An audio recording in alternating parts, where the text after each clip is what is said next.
The most challenging part for us as entrepreneurs is not when it's hard, but when it's good. Even when it is good and you are bored with your business.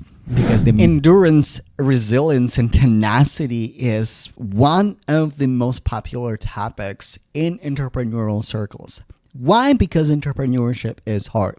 And it's not glorious. And it's not glamorous. A lot of the time, we're going through very difficult times in our businesses as entrepreneurs, and it's not for everyone.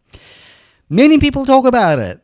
Gary Vee, Alex Hormozi, Tony Robbins, but here's the truth. Not a lot of entrepreneurs talk about how to actually endure and what the endurance is and what the tenacity is.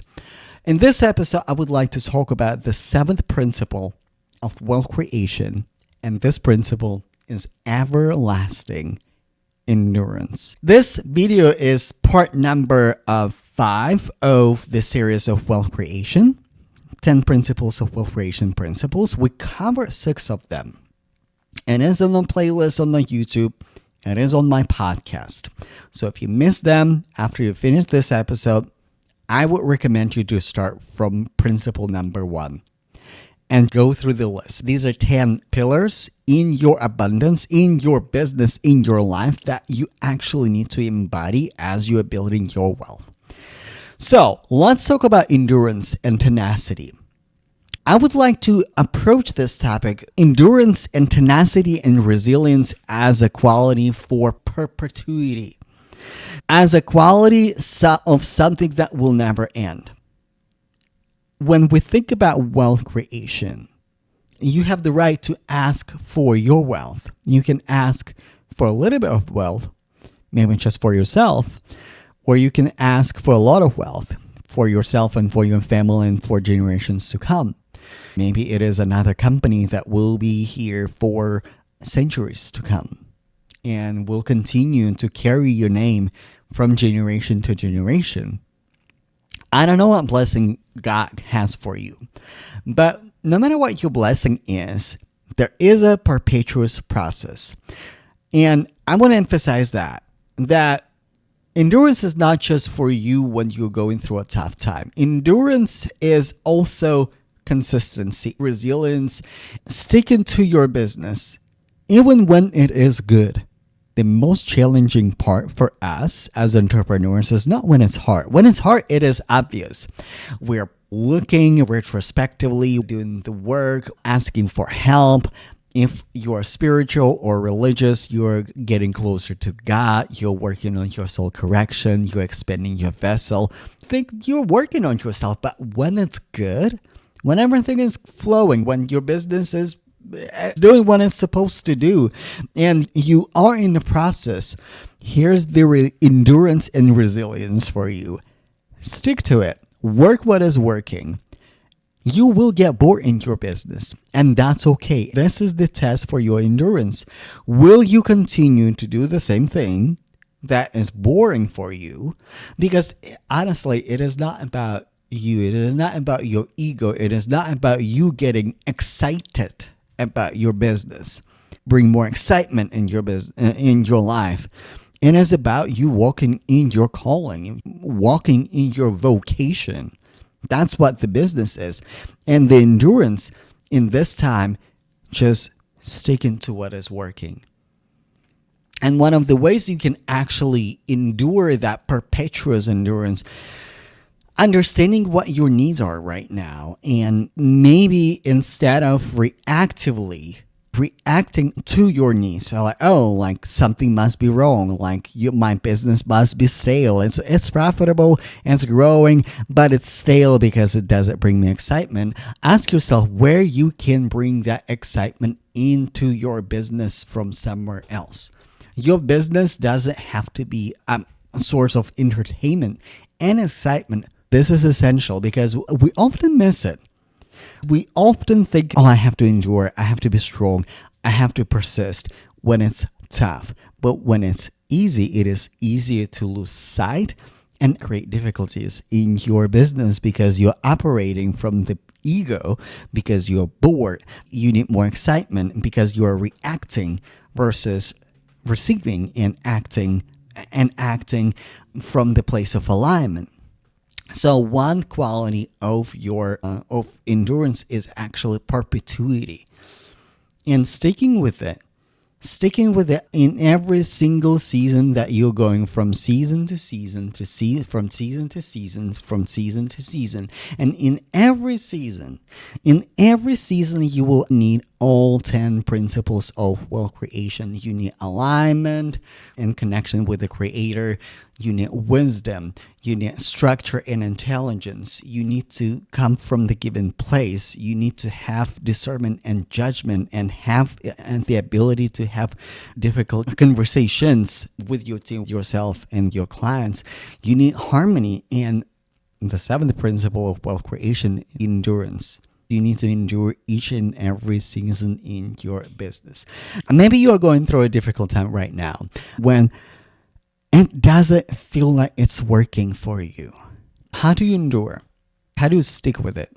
How do you keep posting content? How do you keep marketing? How do you keep doing client acquisition when it's just not working? Number one, practice that helps me to regulate my nervous system. First of all, stop the spiral. Be in the present moment. In Gestalt therapy, and the principle of mindfulness, the principle of being here and now is essential. When it's here and now, because when you're racing and reacting, you are reacting either you in your mind. You either in the past, you are reacting to what happened to you beforehand, and it is in the past, it is not right now, or imagining certain situations, certain circumstances in your business, in your life, something is not going your way, and you're reacting to the past, to the future, or to the future. Pause.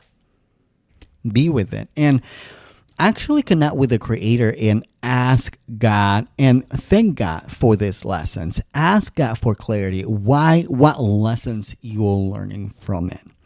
Because one of the key principles to actually start winning in your business when it's hard, when it's not working, one of the core principles to regulate your nervous system is stop being reactive. This is probably 50% of the battle that you need to win when it comes to endurance. Pause. Now, one principle also is remove your ego.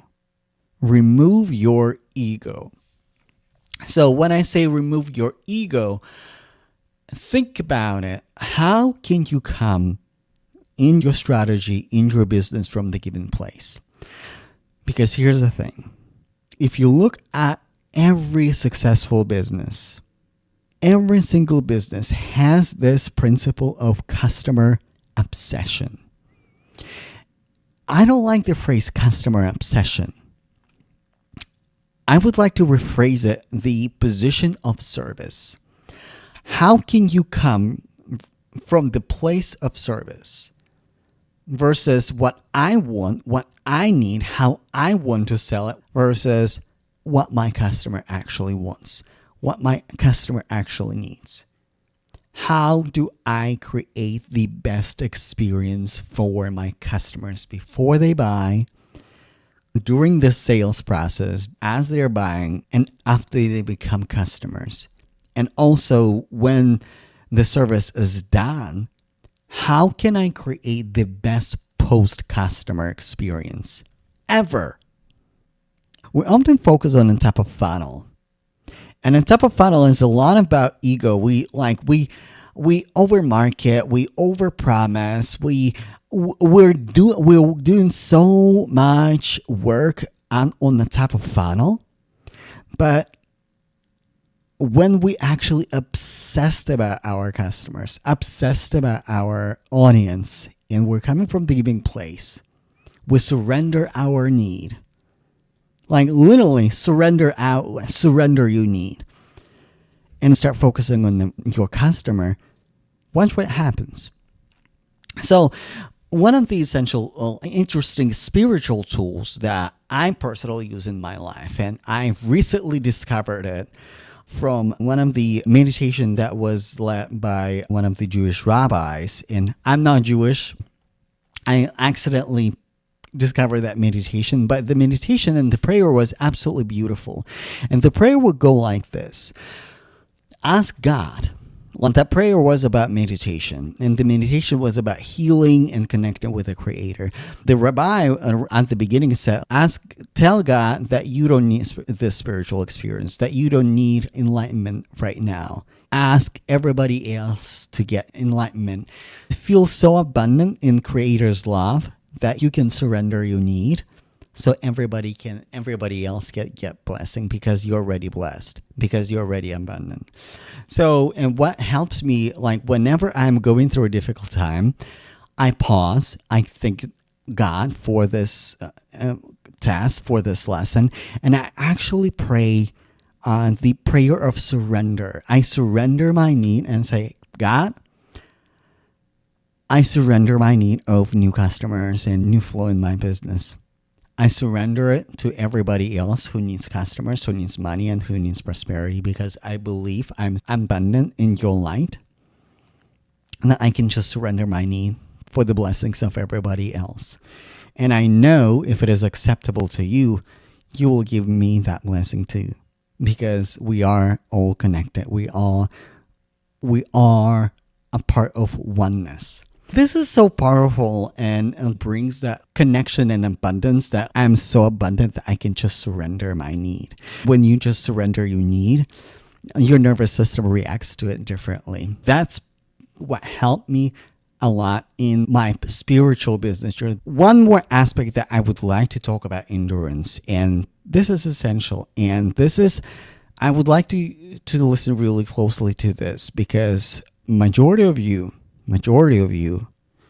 going through this right now, 95% of the work that you do in your business will come to you rather easy, will come to you rather in a flow. There will be effort. Yeah, there will be effort. Maybe there will be some challenges, but the last 5% of the effort that you are actually doing right now will feel impossible to handle, will feel impossible to finish.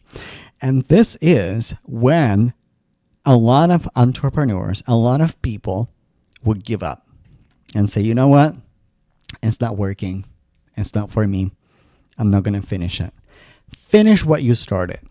Finish what you started. Here's the power of finishing what you started. Even if it is not going to work out the way you think it would work, it will release and produce energy for you to create a more successful thing. Finish what you started. Either you will get the data. Let's say you created a launch, an offer, a campaign, an idea. Work through your idea till the end. Finish it. After you finish it, you can say, okay, it didn't work. What did I learn? What data do I have? Because after you finish in something, you actually have the most expensive tool in your business, the most expensive asset in your business, the data. Maybe I should use a different social media channels. Maybe I'm targeting the wrong audience. Maybe my pricing strategy is not aligned with what I'm promising. Oh, maybe I'm not good at marketing. Oh, maybe I need larger sales team because I can't handle sales myself, or my current sales team is not able to handle the volume. Maybe it is something else. And it is the most expensive asset in your business. People pay a lot of money just to get the data. By accomplishing what you started, you actually get the data. Or when you accomplish it, will work out. Maybe you will come out with another idea. Maybe you will create connections. Let's say you're running through a launch and your launch is flopping. Nobody is buying. Nobody is buying, but you're creating so much content that you can actually repurpose in your podcast, in your business, that somebody else later on catches it. They're like, you know what? I don't need your product, but I know somebody who needs it. You know, I was doing one of my launches. I was doing outreach and I was talking to a lot of people. And you know, like when you hit that dry spell, right? You talk to a lot of people and nobody is saying yes, right? Sounds familiar. I was in that dry spell. One of the people that I talked to, and it was very casual conversation, and she said, "No, like this is not the right time." She actually made a referral a day after. And she said, "You know what? I made a referral. You're such a good guy, and your offer is just amazing. And just like I really can't right now, but I know somebody else who can. You're putting in the effort. You're finishing what you started." Another example from my life personally. I have a business bestie on Instagram, career coach. And I was going through one of the seasons in my business and I was showing up. I did not feel like showing up. And it was one of the moments when I felt like, I don't know how it's going to work out. I don't know if it is it. But I knew I needed to finish. And I went to the finish line. And you know what that career coach did? She made me a referral. She reached out to me and said, "You know, this person reached out to me. I'm not the best person to help that person. I know you are the better match for her. I know you would be the better coach for her." And she just gave me her client. I closed that client, and literally a few months later, that client enrolled in PhD program. And it was the major win for her because she was kind of like thinking about like, what do I need to do? There's a process. I don't want to leave and go to my home country. I don't know what to do. I need to stay.